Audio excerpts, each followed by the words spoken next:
Alright guys, a quick one. Here, I'll detail how to remove card from Google account. So if at the end of this you found this offer informative, please don't forget to like and then subscribe.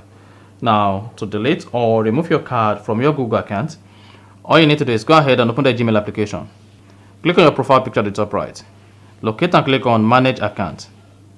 Then, hang on. Once you click on Manage Account, you want to scroll down until you get to Payment and Subscriptions, and then click on it.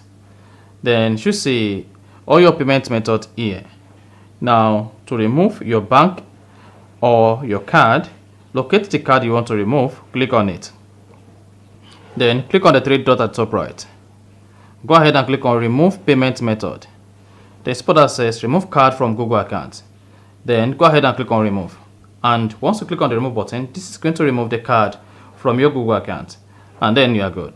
So that's exactly how to remove card from Google account. If you found this offer informative, please don't forget to like and then subscribe.